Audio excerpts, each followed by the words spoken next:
August 17, 01. Lower Largo, Scotland. Most survival stories begin with a storm. This one begins with a fistfight in a church. Alexander Selkirk is 25 years old. He is the seventh son of a shoemaker. In Highland folklore, the seventh son is supposed to be lucky. Alexander is not lucky. He is a powder keg in a human skin. He stands in the center of the kirk, the church, surrounded by the elders. He is being reprimanded for indecent conduct. The incident?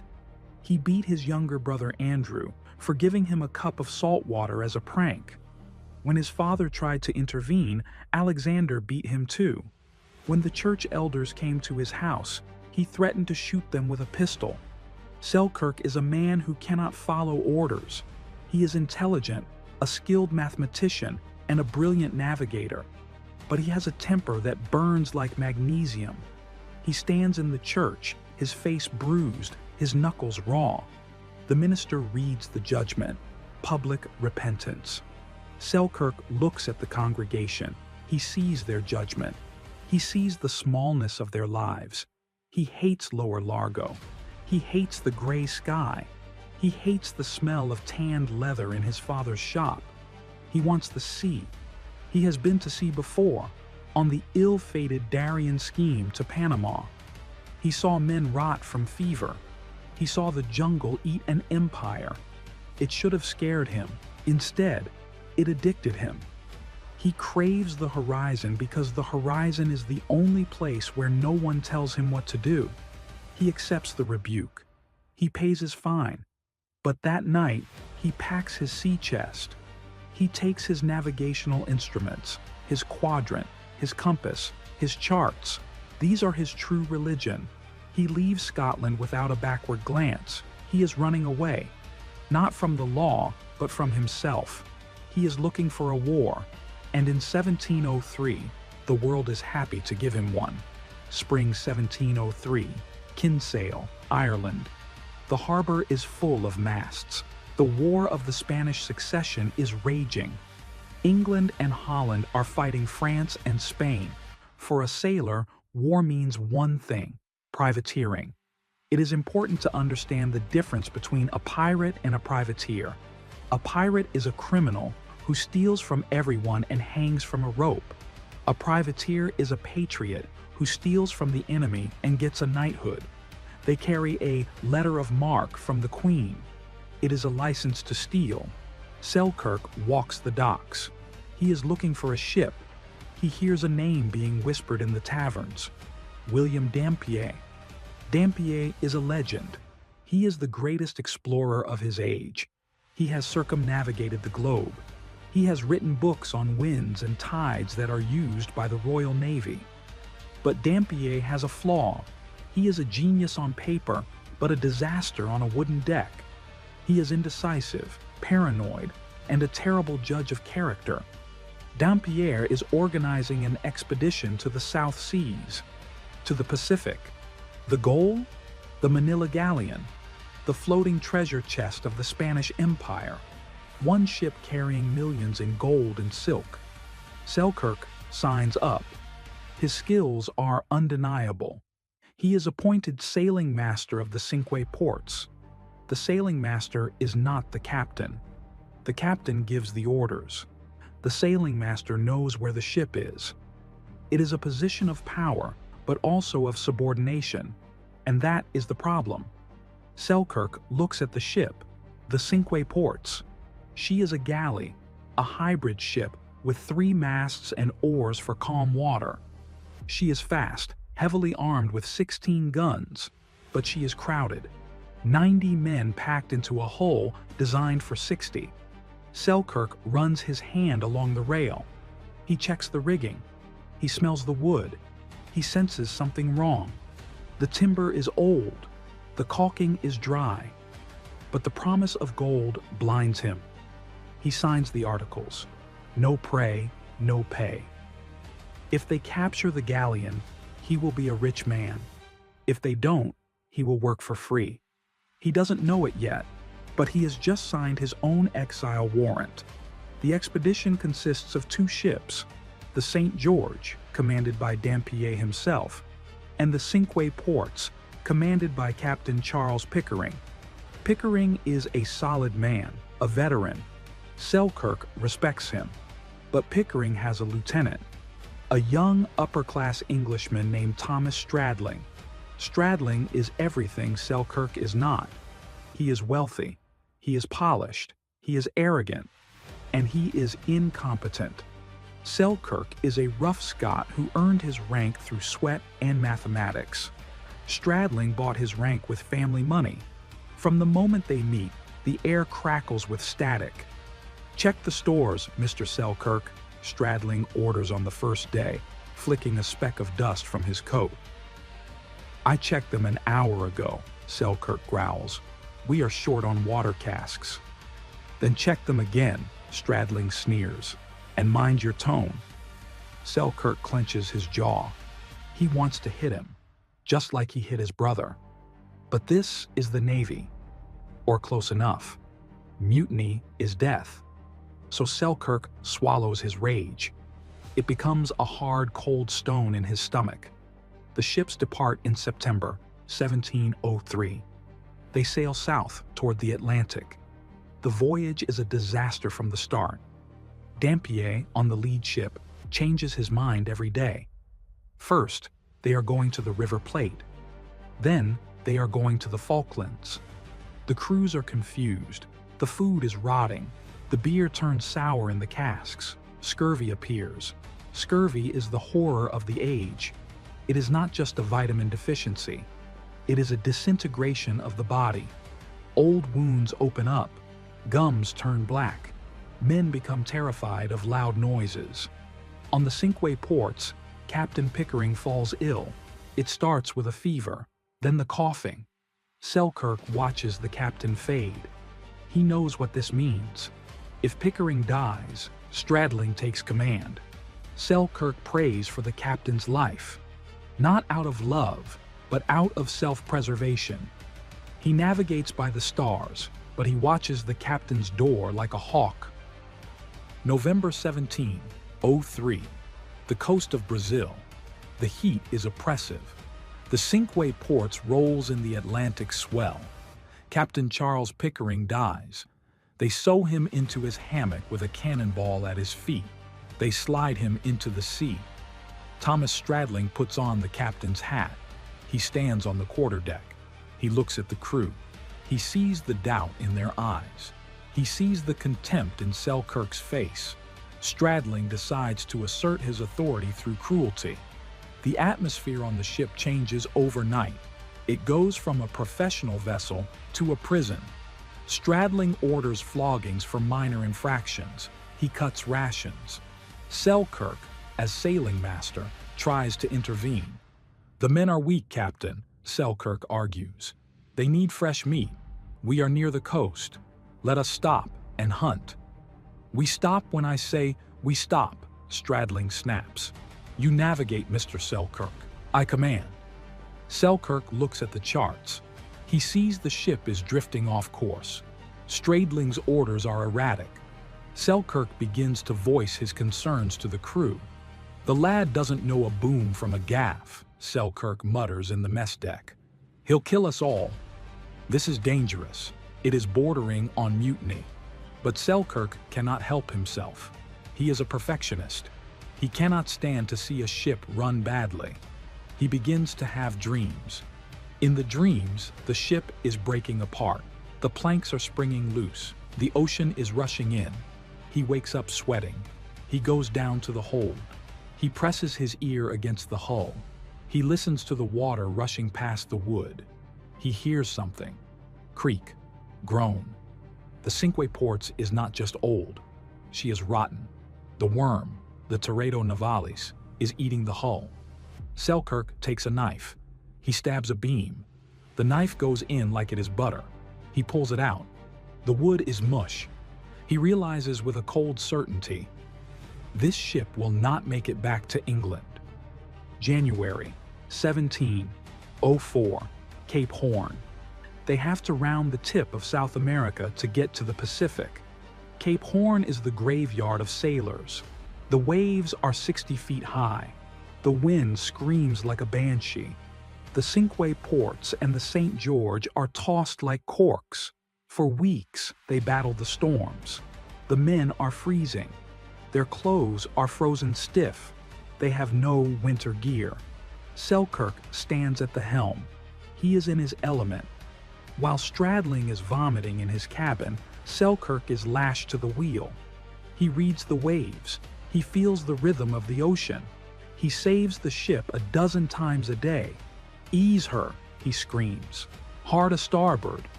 The ship shudders. The masts groan. But they make it. They round the Horn. They enter the Pacific.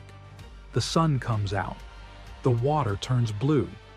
They have survived the worst the ocean can throw at them. But they have not survived each other. Stradling comes up on deck. He takes credit for the crossing. "Good work, men," he says. "My navigation was sound." Selkirk stares at him. The hatred is no longer professional. It is personal. Selkirk realizes that there are two dangers on this voyage. One is the Spanish guns. The other is the man standing next to him, and given the choice, Selkirk would rather fight the Spanish. He looks at the horizon. He sees an island chain on the chart. Juan Fernandez. It is a watering stop, a place to rest. He doesn't know it yet, but he is looking at his home. February 1704. The Pacific Ocean. The Cinque Ports and the St. George are now hunting in the Spanish shipping lanes off Peru and Mexico. They find prey. A French merchant ship. A Spanish packet boat. The battles are short and brutal. Cannon fire rakes the decks. Boarding parties swing across with cutlasses. Alexander Selkirk fights well. He is a man of violence, and here, violence is a currency. But the prizes are disappointing. They find wine, they find brandy, they find marmalade, they do not find the gold. The Manila galleon remains a ghost. The frustration mounts. William Dampier, the commander of the expedition, is losing his nerve. He engages a heavily armed Spanish ship, the Santa Maria, but breaks off the attack just as they are about to win because he fears damage to his own hull. The crew is furious. They watch a fortune sail away because their leader is a coward. Captain Stradling of the Cinque Ports has had enough. In May 1704, the two ships meet in the Gulf of Panama. Stradling goes aboard the St. George. He argues with Dampier. "You are wasting our time, sir," Stradling shouts. "We are rotting in these waters." "I am the commander," Dampier retorts. Stradling storms out. He returns to the Cinque Ports. He gathers the crew. "We are leaving," Stradling announces. "We sail alone, we take our own prizes, and we keep all the shares." The crew cheers. They are tired of Dampier. Selkirk nods. He agrees with the decision. Dampier is a liability, but he looks at Stradling. Stradling is young, petty, and cruel. He is now the sole authority on a ship that is falling apart. The Cinque Ports turns her bow south. They are now a rogue ship. No support, no backup, just 90 men and a wooden shell, alone in the largest ocean on Earth. The real enemy is not the Spanish. It is the Teredo navalis, the shipworm. It is a bivalve mollusk that looks like a worm. It bores into submerged wood. It eats the cellulose. From the outside, the planks look solid. Inside, they are honeycomb. Selkirk sleeps in the officers' quarters. At night, when the ocean is calm, he presses his ear against the bulkhead. He can hear them. Click, click, click. Millions of tiny jaws grinding the oak. It is the sound of the ship dying. He takes a marlin spike, a heavy iron tool used for splicing rope. He goes down to the lower hold. He finds a beam near the waterline. He jabs the spike into the wood. It goes in 3 inches with almost no resistance. He pulls it out. A stream of seawater trickles in. He plugs it with oakum and tar. His heart is hammering. The hull is paper thin. If they hit a storm, the ship will simply open up like a zipper. He goes to Stradling. "Captain," Selkirk says urgently, "we need to careen the ship. We need to replace the planking. She is rotten." Stradling is drinking captured wine. He waves a hand. "She is fine, Mr. Selkirk. You worry too much. We will careen at the next island." "The next island is a month away," Selkirk argues. "We are sitting on a coffin." "Get out," Stradling screams. "Stop spreading fear among the men." Selkirk leaves. He looks at the crew. They are ignorant. They trust the wood because it floats. Selkirk knows the math of buoyancy, and the math says they are sinking. September 1704. The Cinque Ports limps into an archipelago off the coast of Chile, Juan Fernandez, specifically the island of Mas a Tierra, closer to land. It is a volcanic island, rugged mountains draped in green forests, waterfalls cascading down cliffs. To the scurvy-ridden, exhausted crew, it looks like Eden. They drop anchor in Cumberland Bay. The water is crystal clear. They can see the fish swimming 50 feet down. The beach is populated by thousands of fur seals and massive sea lions. "Fresh meat," the men shout. They lower the boats. For a month, life is good. They set up tents on the beach. They hunt goats in the hills. They eat turnips and cabbage planted by previous sailors. The sick recover. The morale improves. But Selkirk is not relaxing. He is obsessed with the ship. They act to repair the hull. But as they scrape the barnacles off, the extent of the damage becomes undeniable. Planks crumble under the scrapers.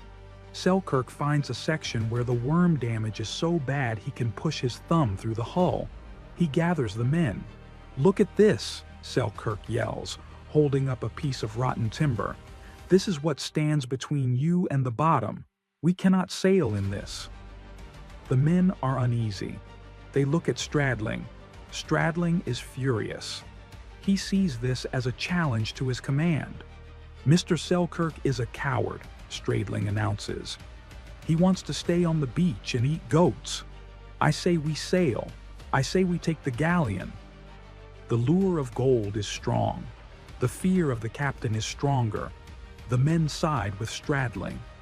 "She'll hold, Master Selkirk," the boatswain says. "She's a tough old bird." Selkirk looks at them with contempt. "She will not hold," Selkirk says, "and I will not go with you." October 17, 04. The repairs are finished. It is a cosmetic job. Putty over cancer. Stradling orders the ship to be prepared for departure. Selkirk makes his move. He stands on the beach. He refuses to get in the boat. It is a bluff. Selkirk believes that he is indispensable. He is the sailing master. He is the only one who can navigate them home. He thinks that if he refuses to go, the crew will panic. They will mutiny against Stradling and force him to fix the ship properly. "I am not stepping foot on that sieve," Selkirk shouts. "Anyone who values his life should stay with me." He waits for the men to join him. He waits for the uprising. But there is no uprising. The men just stare at him. They think he is crazy. They think he is a troublemaker. Stradling smiles. It is a cold, victorious smile. "Very well, Mr. Selkirk," Stradling calls out from the deck. "If you prefer the goats, you may stay with them." Stradling calls his bluff. He orders Selkirk's sea chest to be brought up from the hold. Sailors row it to the beach and dump it in the sand. "Leave him," Stradling orders. The sailors look at Selkirk. Some of them look sad. Most just look relieved that the shouting is over. They push the boat off. Selkirk stands by his chest. He crosses his arms. He expects the boat to turn around. He expects Stradling to say, "All right, you made your point. Get in." The boat reaches the ship. The men climb aboard. They hoist the anchor. The sails drop. They catch the wind. The Cinque Ports begins to move. Selkirk, stands on the shoreline. The water laps at his boots. The ship is moving toward the mouth of the bay. Suddenly, the reality crashes down on him. The bluff has failed. They are actually leaving. The arrogance drains out of him in a second. It is replaced by a primal, suffocating panic. "Wait!" Selkirk screams. He runs into the water. "Straddling! I take it back!" He wades in up to his waist. "Captain, come back! Don't leave me!" The ship does not turn. On the quarterdeck, Straddling watches through his telescope. He sees the arrogant Scot begging. He enjoys it. He keeps the course. Selkirk screams until his voice breaks. "I'll work. I'll swab the decks. Don't leave me here." The ship rounds the headland. The white sails disappear behind the cliffs. Silence rushes back into the bay. The sound of the seals barking. The sound of the wind in the trees.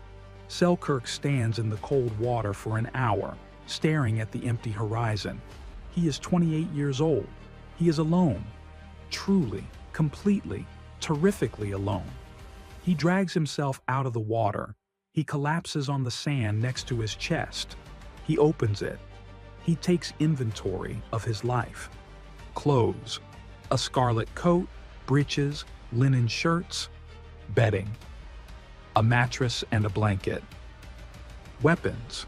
A musket, a pistol, a pound of gunpowder, a bag of bullets, a hatchet, a knife. Tools.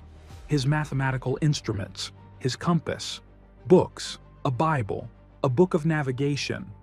Food. A small pot of tobacco, a flask of rum, a bag of oatmeal. It is a king's ransom for a castaway. But he doesn't feel like a king. He feels like a dead man. He sits on the chest. The sun sets. The shadows of the mountains stretch over him like prison bars. The first night begins. Night falls. The island changes. In the day, it was a paradise. In the dark, it is a monster. The seals on the beach begin to howl. It sounds like human screaming. Selkirk is terrified. He is a man of the 18th century.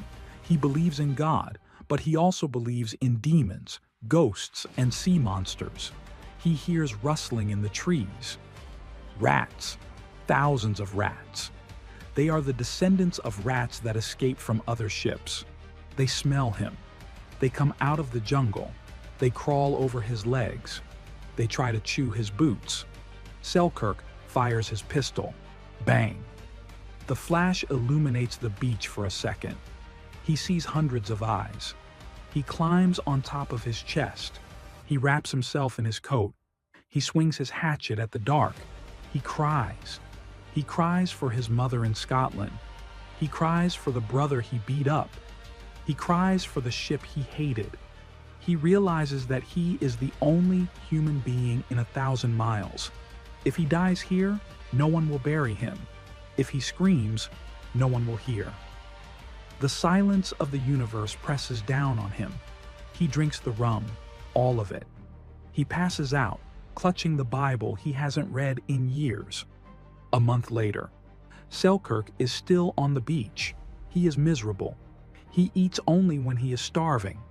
He stares at the horizon every day. But hundreds of miles away, the Cinque Ports meets her destiny. Straddling was wrong. Selkirk was right. The shipworm wins. Off the coast of Colombia, the hull finally gives way. The ocean rushes in.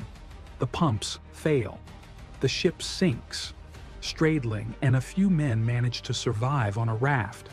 They drift to the coast. They are captured by the Spanish. They are thrown into a dungeon in Lima. They are tortured. They rot in prison for years. Most of them die in chains. Alexander Selkirk, the man they abandoned to die, is the only one who is free. He is a prisoner of an island, yes, but he is alive. He doesn't know this yet. He still thinks he is the victim. He sits on the beach, eating raw shellfish, waiting for a sail that will never come. He is in the pity phase. He hasn't started living yet. He is just waiting to die. But the island has other plans for him. It is about to teach him the hardest lesson of all: how to be a kingdom of one. November 1704, the beach of Mas a Tierra. The first 8 months are not an adventure, they are a funeral. Alexander Selkirk sits on his sea chest. He stares at the horizon. He does not build a shelter. He does not explore the island. He does not hunt. He eats only when the hunger pains are so severe he cannot stand up.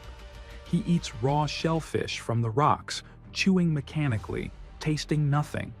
He is in a state of profound, paralyzing melancholia. He hates the sun because it brings another day of loneliness. He hates the night because it brings the terror of the dark. He has a pistol. He has a pound of gunpowder. He takes the pistol out of the chest. He loads it. He sits there for hours, the cold iron barrel pressed against his temple. It would be so easy. A flash, a bang, and the silence would be permanent. Why doesn't he pull the trigger? Is it fear of hell? As a Scot, he was raised with the fire and brimstone theology of the Kirk. Suicide is a mortal sin. Or is it something else? Spite. He hates straddling. He hates the crew who left him.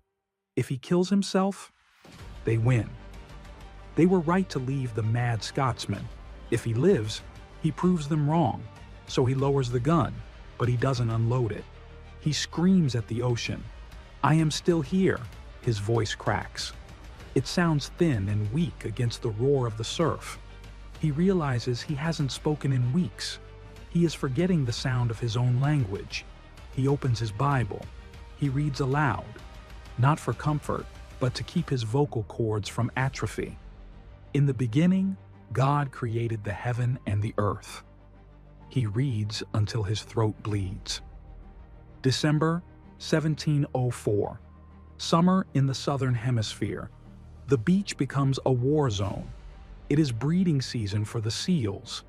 Thousands of Juan Fernandez fur seals and massive southern elephant seals haul themselves out of the water. They cover every inch of sand. The noise is deafening. It sounds like 1,000,000 sick cows bellowing in a canyon. The bulls fight for territory. They are 2,000 pounds of blubber and teeth. They slam into each other, roaring, biting, bleeding. Selkirk cannot walk on the beach. If he tries to get to the water to fish, the bulls charge him. He has to fight his way to the ocean with a club. He hates them. They are loud, smelly, and aggressive. They occupy his campsite. They knock over his chest. He is evicted. The island is telling him, "You do not belong here. You are not the apex predator." He retreats. He moves his chest inland, away from the surf, into the tree line. It is a forced migration, but it saves him. Because the beach was looking backward. The beach was waiting for a ship. The interior is looking forward. The interior is about living. But the tree line has its own horrors. Rats. The island is infested with them. European brown rats, brought by earlier ships, have multiplied without predators. They are huge, bold, and hungry. At night, when Selkirk tries to sleep wrapped in his coat, they attack. They don't just steal his food, they eat him. They gnaw on his boots. They chew through his clothes. He wakes up screaming, rats biting his feet, his hands, even his ears. It is psychological torture. Sleep deprivation sets in. He becomes paranoid. He hallucinates that the rats are the souls of the drowned sailors from the Cinque Ports. He tries to shoot them. Bang! He kills one. 10 more take its place. He realizes he cannot shoot them all. He has limited gunpowder. Every bullet used on a rat is a bullet not used for food or defense against the Spanish. He tries sleeping in a tree. The rats climb the tree. He is breaking down. He is exhausted, bleeding, and half mad. He sits by his fire, weeping. He sees eyes in the dark. Not rat eyes, different eyes. Green, slitted. Cats. The cats are also castaways. descendants of ship cats that jumped overboard or were left behind years ago. They are feral, wild, lean hunters, but they share a common enemy with Selkirk, the rats. Selkirk has an idea.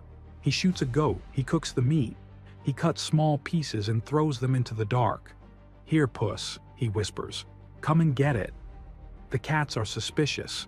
They hiss, but hunger wins. One brave female creeps forward. She takes the meat. Selkirk doesn't move. The next night, 3 cats come. The night after, 10. He feeds them regularly. He talks to them. He names them. He doesn't have human names for them. He calls them by their colors: Red, Patch, Blackie. Slowly the trust builds. One night he lies down to sleep. The rats come out, but the cats are waiting. It is a massacre. The cats pounce. The rats squeal and die. The survivors flee. Selkirk wakes up. He is surrounded by a wall of purring fur. The cats are sleeping on his chest, on his legs, around his head. They are his Praetorian guard. For the first time in months, he sleeps through the night. He realizes something profound. He is not alone. He has a crew. They are small and they have 4 legs, but they are loyal. He starts to dance with them. He sings to them in broad Scots. "Ye are bonny fighters," he tells a tabby cat. It is the beginning of his return to sanity. With the rats controlled and the seals occupying the beach, Selkirk moves further inland. He climbs the hills. He finds a valley. It is beautiful. There are cabbage palms, trees that have an edible heart that tastes like hazelnuts. There are pimento trees, pepper trees that smell spicy and clean. They burn with a bright aromatic flame that smokes very little, hiding him from Spanish ships. There is fresh water, a crystal clear spring bubbling out of the rock. He decides to build here. He is a shoemaker's son. He knows how to use his hands. He cuts pimento wood. He builds 2 huts. They are conical, thatched with long grass. One is the kitchen. This is where he cooks the goats. He keeps the fire away from his sleeping quarters to avoid smoke and bugs. The other is the bedroom. He builds a frame for a bed. He lays down his mattress. He lines the walls with goat skins. It smells of musk and pepper. He carves a table. He carves a chair. He sits in his chair. He looks around. It is not a camp. It is a home. He has a fireplace. He has a library, his Bible and navigation books. He has his cats curling up by the fire. He realizes he has crossed a psychological line. He is no longer waiting to be rescued. He is living. Survival is calories. Selkirk needs food. The island provides, but he has to work for it. Goats. Juan Fernandez is full of them. Spanish goats left by explorers in the 1500s. At first, Selkirk shoots them, but he counts his bullets. He has less than a pound of powder left. If he runs out of powder, he starves. He has to change tactics. He starts to run. He is young. He is fit. He chases the goats. At first, they outrun him easily. They scramble up the rocky cliffs. But Selkirk persists. He runs barefoot. His feet harden. The soles become like leather calluses. His muscles adapt. He becomes leaner, faster. He learns to mimic the goats. He learns their trails. One day he spots a kid goat. He sprints. He chases it up a ravine. He leaps over rocks. He tackles it with his bare hands. He slits its throat with his knife. He stands up, panting, covered in blood.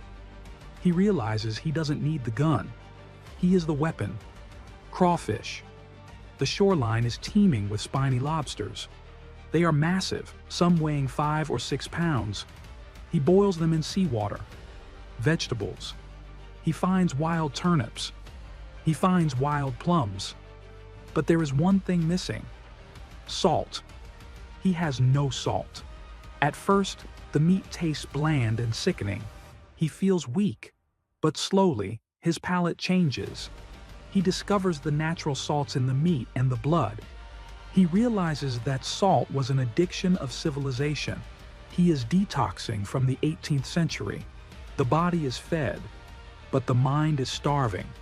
Selkirk knows that solitude can rot the brain faster than scurvy rots the gums. He creates a routine. Every morning he reads the Bible. He sings psalms. "The Lord is my shepherd." He sings loudly. He wants the rocks to hear him. He wants to keep his command of English. He is not a pious man by nature. He was a brawler. But on the island, God is the only conversation partner he has. He becomes deeply religious. "I was a better Christian in my solitude than I ever was before," he later says. But he is also a scientist. He takes his navigational instruments. He climbs the highest peak, El Mirador, the lookout. He measures the sun. He calculates the latitude. He charts the stars. He creates imaginary voyages. "If I were sailing to Valparaiso today, the course would be east-northeast." He does the math in the dirt. He keeps his mind sharp. He refuses to let the wilderness turn him into an animal. He is a man. He lives in a hut. He wears clothes, though they are rotting. He prays. He calculates. He is the king of Juan Fernandez, and his reign is just beginning. Year 2, 1706. The last vestige of civilization is failing. Alexander Selkirk looks at his clothes. The linen shirt he wore from England is a rag. The canvas breeches are rotting, eaten by the salt air and the constant friction of the brush. He is becoming naked. For a Scottish Presbyterian in the 18th century, nakedness is not natural. It is shameful. It is a sign of madness. He feels the cold of the damp nights biting into his skin. The thorns tear his legs. He realizes he has to evolve.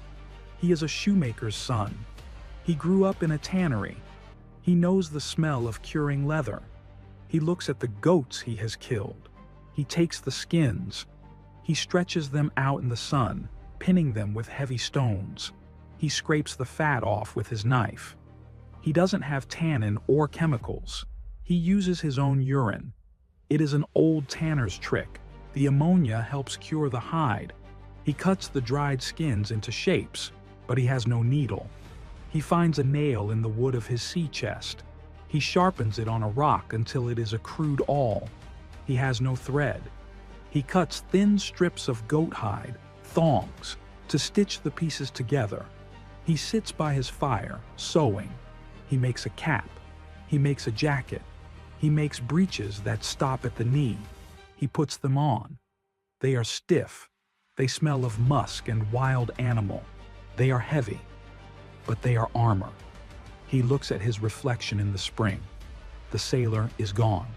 The privateer is gone. Staring back is a creature of hair and hide. His beard is down to his chest. His hair is a matted lion's mane. He looks like a monster, but he feels like a king. Winter, 1707. Selkirk is hunting on the ridges. He moves differently now. He doesn't walk. He trots. His feet are so callous, he can run over sharp volcanic rock without flinching. He spots a sail. His heart stops. A ship. He drops to his belly. He crawls to the edge of the cliff. He pulls out his spyglass. He focuses on the flag, red and gold. Spain, the enemy. If they catch him, he is dead. Or worse, he is sent to the mercury mines in Peru, a fate that is essentially a slow, agonizing execution. But he needs metal. He needs a knife. He needs a pot. He watches them lower a boat. Soldiers, muskets. They land on the beach. They start shooting goats. Selkirk watches from the tree line. He is invisible in his goat skins. But then, disaster. The Spaniards spot the smoke from his kitchen fire. They shout, "El Humo, Ali!" They start climbing the hill. Selkirk runs. He doesn't run like a man. He runs like a goat. He bounds up the steep slope. The Spanish soldiers are weighed down by heavy boots and muskets. They are wheezing. but they have dogs. Selkirk hears the barking. He sprints for the deep forest.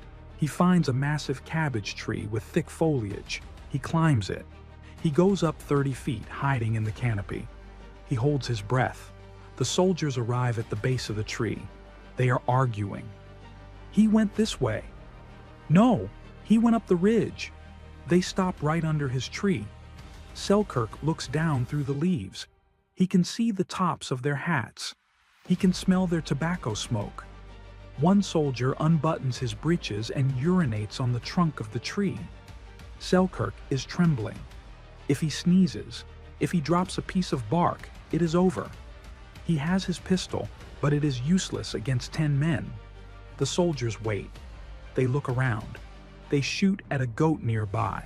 Then, miraculously, they turn around. "Vámonos," the sergeant says. "There is no one here. Just animals."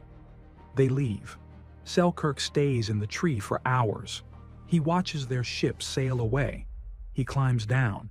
He realizes that for the first time in 3 years, he saw other human beings. And his first instinct was not to hug them, but to hide from them. He has become part of the island. They are the invaders. The confidence of the wild man leads to hubris. Selkirk begins to take risks. He chases goats for sport. He wants to see if he can catch them before they reach the cliffs. One day, he spots a trophy male, a massive goat with curved horns. The chase is on. Selkirk sprints. His lungs are bellows of iron. The goat runs toward the edge of a precipice, a sheer drop of 100 feet. The goat thinks the man will stop, but Selkirk is in the zone, the hunter's trance. He doesn't see the edge. He only sees the prey. He lunges. He grabs the goat by the hind legs. The goat loses its footing. The bush Selkirk is holding snaps. They go over.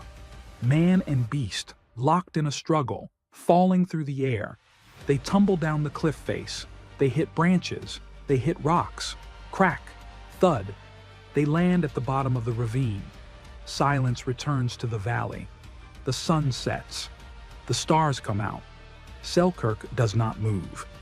He wakes up in darkness. He tries to move. Pain shoots through his entire body. His back feels broken. His head is throbbing. He realizes he is lying on something soft and warm. The goat. The goat died instantly. Its body cushioned Selkirk's fall. If he had landed on the rocks, he would be dead. He tries to stand. He vomits. Concussion. He checks his limbs. Bruised, battered, but no compound fractures. He lies there for a day. He cannot crawl out of the ravine. He is thirsty.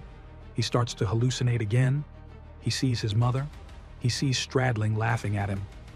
"You should have stayed on the ship, Alexander." But then, help arrives. Not humans. Cats. His feral army finds him. They have tracked his scent. They come down into the ravine. They sit on his chest. They purr. Their warmth keeps him from hypothermia in the cold night. He drinks rainwater from a hollow leaf. On the third day, he manages to crawl. It is a slow, agonizing journey back to his hut. A mile of torture. He reaches his bed. He collapses. He stays in bed for 10 days. He cannot hunt. He survives on the dried meat he had stored. He realizes how fragile his kingdom is. One slip, one loose rock, and the story ends. He becomes more careful. He starts to recite Psalm 23 again. "Yea, though I walk through the valley of the shadow of death," he has walked through it, and he climbed out. He recovers. But he is changed. The accident has humbled him. He stops the reckless running. He turns his energy to improvement. He domesticates the kids, baby goats. He maims them slightly, cutting a tendon in their leg so they cannot run fast. Then he splints it so it heals, but they are slower. It sounds cruel, but it is farming. He breeds a herd of lame goats near his hut. Now he has fresh milk and meat without the chase. He improves his hut. He weaves baskets. He starts to dance. He has no music, so he sings. He sings old Scottish ballads. He dances with his cats. He teaches them tricks. He is a one-man circus in the middle of the Pacific Ocean. He reaches a state of mental equilibrium. He is fit. He is fed. He is safe. He realizes with a shock that he is happy. Happier than he was in the dusty shoe shop in Largo. Happier than he was on the pirate ship. He has conquered his demons. The rage is gone. The violence is gone. He sits on his lookout point, watching the sun set over the vast empty ocean. He whispers the words that Daniel Defoe will later make famous. I am monarch of all I survey. My right there is none to dispute. He is the king. But every king needs a witness, and soon the witness will arrive. February 2nd, 1709. 4 years and 4 months. That is how long Alexander Selkirk has been the king of Juan Fernandez. He is 33 years old, but his body is carved from granite. He can run down a goat on a rocky slope. He can see a fish moving in the water from a cliff top. He is on his daily patrol at El Mirador. He scans the horizon. Usually, it is a blue void. Today, it is broken. 2 sails. Not Spanish galleons. These are smaller, sharper. He raises his spyglass. He sees the flags. The Union Jack. England. His heart hammers against his ribs. It feels like it might burst. He has waited 1,580 days for this moment. But instinct kicks in. Are they French using false colors? Are they pirates? He watches their maneuvers. They are cautious. They are looking for water. He has to decide. Hide in his goatskin armor and remain the king? Or light the fire and become a subject again? He looks at his hut. He looks at his cats. Then he looks at his Bible. He runs. He runs down the mountain faster than any man should move. He gathers pimento wood, dry, aromatic wood. He builds a massive pile on the beach. He strikes his flint. The fire catches. The smoke rises, a thick, white column against the green jungle. It is a signal. Here I am, the smoke says. I am alive. On the ships, the Duke and the Duchess, the crew sees the fire. Captain Woods Rogers is wary. It might be Spanish ships at anchor, Rogers says. Prepare the boats, armed parties only. They row toward the shore. The sailors are nervous. They expect a fight. Instead, they see a solitary figure standing on the water's edge. He is waving a white rag on a stick. As the boat gets closer, the sailors stop rowing. They stare. What is it? It looks like a beast. It is covered in goat skins from head to toe. A conical cap, a tunic, breeches. All hairy, all rough. Its beard covers its chest. Its hair hangs down its back. It is holding a musket, but it is not pointing it. The boat grounds on the sand. Lieutenant Thomas Dover steps out, pistol drawn. Identify yourself, Dover shouts. The creature opens its mouth. It tries to speak. I am... The words stick. Selkirk has forgotten how to use his tongue for conversation. He has only spoken to cats and God for 4 years. He tries again. His voice is a croak, a rust mechanism breaking free. Selkirk, he manages. Alexander, Scotsman. He falls to his knees. He weeps. He grabs the lieutenant's hand and kisses it. The sailors are horrified and fascinated. He is a wild man, one whispers. Look at his feet. Selkirk's feet are bare, calloused so thickly they look like hooves. They are swollen to twice the size of a normal foot. Water? Selkirk asks. You want water? He runs. He sprints up the beach, fills a shell from the spring, and brings it back before the sailors can even unload their casks. They watch him move. He runs like a deer, Rogers notes in his logbook. They take him aboard the Duke. Selkirk climbs the gangway. The wood feels strange under his feet. The smell of tar and unwashed men hits him hard. He is brought to the captain. Woodes Rogers is a civilized man. He looks at Selkirk with pity. But standing next to Rogers is another man, an older man, weather-beaten. Selkirk freezes. It is William Dampier, the man who led the original expedition, the man Selkirk abandoned, the man he blamed for everything. Dampier looks at the wild man. He squints. "Selkirk?" Dampier asks. "Aye," Selkirk says. The tension is thick, but Dampier nods slowly. "He was the sailing master of the Cinque Ports," Dampier tells Rogers. "The best man on the ship. If he says he is a navigator, you can trust him." It is a vindication. Dampier then delivers the news that seals it. "The Cinque Ports sank," Dampier says. "Stradling is in a Spanish prison. Most of the crew drowned." Selkirk listens. He was right. His exile was not a punishment. It was a lifeboat. If he had stayed on the ship, he would be dead. "I told them," Selkirk whispers. "I told them the wood was rotten." Rogers offers him a dram of rum. Selkirk takes it. He smells it. He retches. He hasn't touched alcohol in years. His body rejects it. "Water," Selkirk says. "Just water." Rogers is impressed by Selkirk. He sees the intelligence behind the beard. "We have scurvy," Rogers says. "My men are dying. Can you help?" Selkirk nods. He becomes the savior of the expedition. He goes back to the island. He hunts. He runs down goats, 2 or 3 a day, and carries them back on his shoulders. He gathers wild turnips, which are rich in vitamin C. He cooks for the sick. The sailors watch in awe as this governor of the island outruns their dogs. But Selkirk is suffering.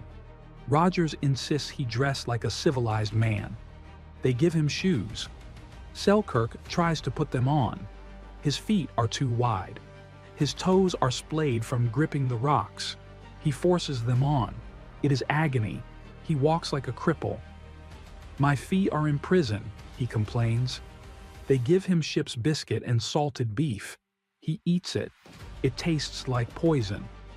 The salt burns his tongue. He throws up.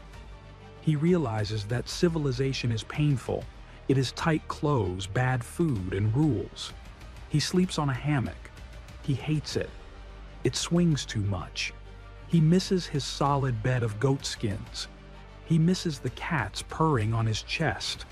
He lies awake in the dark, surrounded by snoring men, and for the first time in years he feels lonely.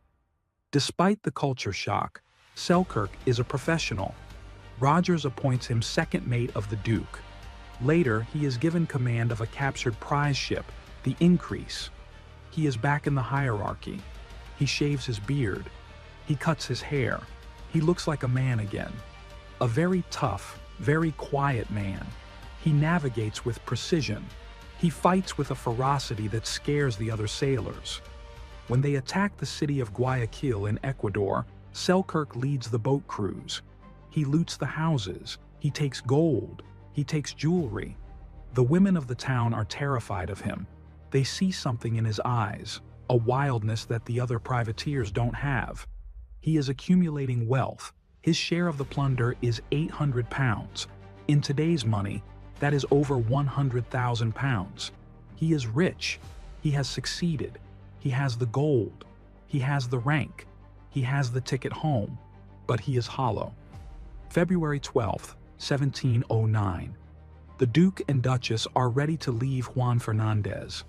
The water casks are full. The goats are butchered. Selkirk stands on the deck. He looks back at the island.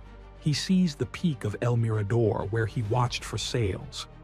He sees the valley where his hut stands. He thinks about his cats. Red, Patch, Blackie. Who will feed them? They will go back to being wild. They will forget him. He realizes that he was happier on that island than he ever was in Scotland or on the sea. On the island, he was a king. He had mastered his environment. He had mastered himself. Now he is just a wealthy privateer on a crowded ship. He grips the rail. A part of him wants to jump, to swim back, to put the goat skins back on. "Mr. Selkirk," Rogers calls, "set the course." Selkirk turns his back on the island. "Aye, Captain," he says. The sails fill. The ship moves. Juan Fernandez shrinks into a blue smudge on the horizon. Alexander Selkirk is returning to the world of men, but he is leaving his soul behind in the pimento trees. October 1711, London. Alexander Selkirk steps off the ship. He has been gone for 8 years. He is a rich man. His share of the Duke's prize money is £800, a fortune that could buy a large estate or a fleet of merchant ships. But he doesn't look like a rich man. He looks like a trapped animal. He walks the streets of London. The noise terrifies him. The carriages, the hawkers, the smell of coal smoke. It is too loud. It is too fast. He buys expensive clothes, velvet coats, silk stockings, but they itch. He feels suffocated. He goes to the taverns. He drinks. But the alcohol doesn't numb the feeling of displacement. It just makes him angry. He gets into fights. He beats a man nearly to death for bumping into him. The magistrate asks him why. "He was in my way," Selkirk says, genuinely confused. On the island, nothing was in his way. If a goat was in his path, he moved it or killed it. He realizes that civilization is a web of invisible lines he keeps crossing. He rents a room. He sleeps on the floor. He cannot sleep in a feather bed. It is too soft. He opens the window to let the cold air in. He misses the wind. He is a celebrity. People want to meet the governor of Juan Fernandez. They ask him stupid questions. "Did you fight savages? Did you find gold?" "No," Selkirk says. "I fought rats, and I found silence." They don't understand. They want an adventure story. He is living a tragedy. A coffee house in London. Selkirk meets a writer, a journalist, and political spy named Daniel Defoe. Defoe is fascinated by Selkirk. He buys him wine. He listens to his story. Selkirk talks. He pours it all out. The cats, the goats, the Bible, the loneliness, the spiritual awakening. Defoe takes notes. Years later, in 1719, a book appears in the shop windows. The Life and Strange Surprising Adventures of Robinson Crusoe. Selkirk buys a copy. He reads it. It is his story. But it is wrong. Crusoe has a servant named Friday. Selkirk had no one. Crusoe fights cannibals. Selkirk fought despair. Crusoe spends 28 years. Selkirk spent 4. Crusoe is a rational Englishman who colonizes his island. Selkirk was a wild Scotsman who became part of his island. Defoe has sanitized him. He has turned a psychological ordeal into a colonial fantasy. Selkirk throws the book across the room. "He stole my life," Selkirk whispers, "and he made it boring." The world loves Robinson Crusoe. They forget Alexander Selkirk. He is now a footnote in his own biography. Selkirk returns to Scotland, to Lower Largo. He walks into his family home. His parents are shocked. They thought he was dead. "Alexander?" his mother gasps. He is dressed in gold lace and scarlet silk. He throws a bag of gold coins on the table. "I'm back," he says. But he cannot stay in the house. He hates the ceiling. He hates the walls. He goes into the garden behind his father's house. He digs a cave, literally. He digs a hole in the side of a hill overlooking the Firth of Forth. He spends his days there. He sits in the dirt, wrapped in a blanket, staring at the sea. He refuses to speak to the neighbors. He teaches a local cat to dance. His family worries. "He is mad," they whisper. "The island took his mind." But he isn't mad. He is homesick. "I am worth £800, he tells a friend. "But I shall never be so happy as when I was not worth a farthing." He tries to find love. He meets a milkmaid named Sophia. They elope to London, but he leaves her. He marries another woman, a widow named Frances, in Plymouth. He is restless. He is running again. He realizes that the island ruined him for people. On the island, he was the center of the universe. In Scotland, he is just a shoemaker's son with a bad temper. Selkirk can no longer stand the land. He re-enlists in the Royal Navy, not as a sailing master, as a lieutenant. He is assigned to the HMS Weymouth. Her mission? To hunt pirates off the coast of West Africa. It is a grim assignment. The Gold Coast is known as the white man's grave. Malaria, yellow fever, dysentery. But Selkirk doesn't care. He just wants the horizon. He steps aboard. The ship smells familiar. Tar, rope, salt. He breathes it in. Cast off, he orders. He is efficient. He is brutal with the men. He is the same Selkirk who fought Stradling, but his body is older now. He is 44. The Weymouth sails into the tropics. The heat is oppressive. It is not the clean heat of the Pacific. It is the wet, sickly heat of the African coast. The crew starts to die. Yellow fever strikes. December 13th, 1721. Off the coast of Ghana, Lieutenant Alexander Selkirk is in his bunk. He is sweating. His skin is yellow. He is vomiting black bile. The fever consumes him. He hallucinates. He is back on Juan Fernandez. He sees the pimento trees. He smells the pepper smoke. He sees his cats. Red, Patch, Blackie. They are waiting for him. He sees the goats on the ridge. He tries to get up. He wants to run. He wants to chase them. "I am the king," he whispers. But his legs don't move. The ship rolls gently in the Atlantic swell.